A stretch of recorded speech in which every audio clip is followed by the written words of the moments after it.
Hello students, laser chapter हम discuss कर रहे थे और लास्ट वीडियो में मैंने आपको बताया था कि आपने लेजर में जो डिफरेंट अकाउंट्स हैं उनको बैलेंस किस तरह से करना है।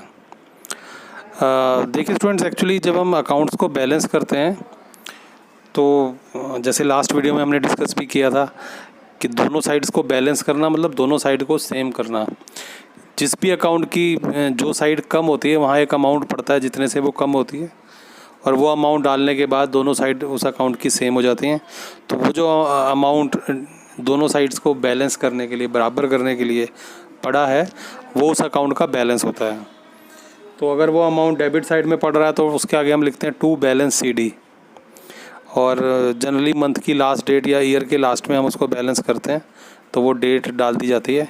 और उस बैलेंस को नेक्स्ट पीरियड में दूसरी तरफ ब्रॉट फॉरवर्ड कर दिया जाता है BD लिख के।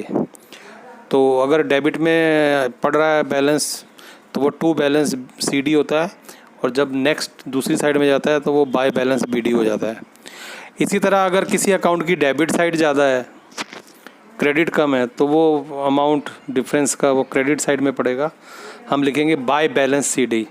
और जब उसको नेक्स्ट पीरियड में दूसरी साइड में ले जाएंगे तो वो to balance brought down BD हो जाएगा। तो इस तरह से हम अकाउंट्स को बैलेंस करते हैं। एक चीज़ और ध्यान रखनी है, ये जो अकाउंट्स को बैलेंस करने का हम तरीका बता रहे हैं ये जनरली पर्सनल अकाउंट्स और रियल अकाउंट्स के लिए है। लेकिन जो अकाउंट्स नॉमिनल नेचर के होते हैं, जैसे discount received account, sales account, discount allowed account, rent account, expenses और इनकम से जो कंसर्न होते हैं अकाउंट्स, उनको जब हम बैलेंस करते हैं तो उनके बैलेंसेस को वो BD CD नहीं किया जाता। उनको एक्चुअली हम ईयर के एंड में जब फाइनेंशियल स्टेटमेंट्स बनाते हैं तो उसमें जो डायरेक्ट नेचर के जो अकाउंट्स होते हैं, डायरेक्ट एक्सपेंसेस से कंसर्न जो होते हैं, उनको ट्रेडिंग अकाउंट में डाल के बैलेंस किया जाता है,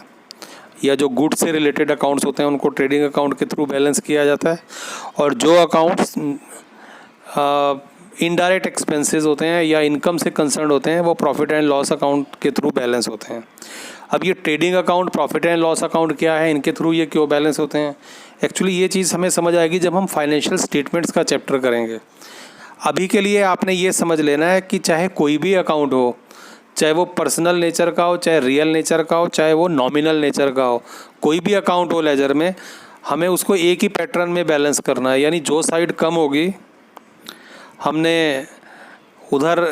वो डिफरेंस का अमाउंट डाल के दोनों साइड सेम कर देनी है, और उसके आगे बैलेंस CD लिखना है। 2 से स्टार्ट होगा अगर वो डेबिट साइड में बैलेंस पड़ रहा है, बाय से स्टार्ट होगा अगर वो बैलेंस क्रेडिट साइड में पड़ रहा है, और ये CD को फिर दूसरी साइड में, अपोजिट साइड में हम BD करते हैं, ब्रॉट डाउन करते हैं। कैरी डाउन को ब्रॉट डाउन किया जाता है, और वो जो ब्रॉट डाउन होता है वो नेक्स्ट पीरियड के फर्स्ट डे को होता है। जैसे सपोज अप्रैल का मंथ है और अप्रैल के एंड में हमने अकाउंट को बैलेंस किया, तो अप्रैल 30 को तो आपने बैलेंस CD किया, लेकिन जब उसको दूसरी साइड में अगले पीरियड में लेके जाएंगे तो वो बैलेंस BD हो जाएगा, और नेक्स्ट मंथ की फर्स्ट डेट यानी May 1 आ जाएगी। तो इस तरह से लेजर के अकाउंट्स को बैलेंस किया जाता है। एक चीज़ मैंने और आपको इसमें बताई थी कि जब आप किसी अकाउंट को बैलेंस कर रहे हो तो आपसे ये पूछा जाएगा कि इस पर्टिकुलर अकाउंट का कितना बैलेंस है और कौन सा बैलेंस है।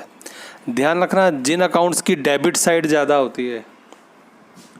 क्रेडिट कम होती है, तो जब बराबर करने के लिए आप क्रेडिट साइड में अमाउंट डालते हैं तो वो जितना अमाउंट पड़ता है वो उस अकाउंट का बैलेंस है, and that is called debit balance of that account because debit side is more. इसी तरह से अगर आप किसी अकाउंट को बैलेंस कर रहे हैं, उसकी क्रेडिट साइड ज़्यादा है, डेबिट कम है, और बराबर करने के लिए आपने डेबिट में एक अमाउंट डाल दिया, तो आपसे पूछा जा रहा है कि इस अकाउंट का कितना बैलेंस है, तो वो जो अमाउंट पड़ा है बराबर करने के लिए वो that is called the balance of that account. और आपसे पूछा जाए कि कौन सा बैलेंस है, तो यू विल से कि this is a credit balance because credit side of this account is more. तो आपको ये भी पता होना चाहिए कि डेबिट बैलेंस है या क्रेडिट बैलेंस है, तो जो साइड ज़्यादा है वो उस अकाउंट का बैलेंस है। तो इस तरह से हम अकाउंट्स को बैलेंस करते हैं। देखिए, जब हम अकाउंट्स को बैलेंस करने के बाद हम चेक करते हैं एक्यूरेसी ऑफ द लेजर कि हमने ये जो डिफरेंट अकाउंट्स के बैलेंसेस निकाले हैं क्या ये सही निकले हैं। तो वो चेक करने के लिए हम क्या करते हैं, अकाउंट्स के बैलेंसेस निकालने के बाद ट्रायल बैलेंस बनाते हैं, जिससे हमारी जो वो एक्यूरेसी है लेजर की, अर्थमेटिकल एक्यूरेसी, एडिशन में बैलेंस निकालने में हमने कोई गलती तो नहीं की है, तो वो चीज़ चेक हो जाती है ट्रायल बैलेंस को बना के, क्योंकि ट्रायल बैलेंस की दोनों साइड का सम जो है वो सेम आता है। अब वो ट्रायल बैलेंस कैसे बनता है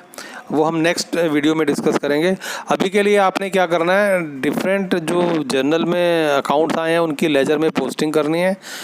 कोई भी एक जर्नल का क्वेश्चन ले लेना है, उसमें जितने भी अकाउंट्स हैं वो सब लेजर में ओपन करके आपने उसकी पोस्टिंग करनी है उस जर्नल की उसमें, और फिर उन अकाउंट्स के बैलेंसेस को निकालना है, जैसे अभी आपको बताया गया है। उन बैलेंसेस से ट्रायल बैलेंस कैसे बनेगा वो हम नेक्स्ट वीडियो में डिस्कस करेंगे। Thank you students, thank you so much.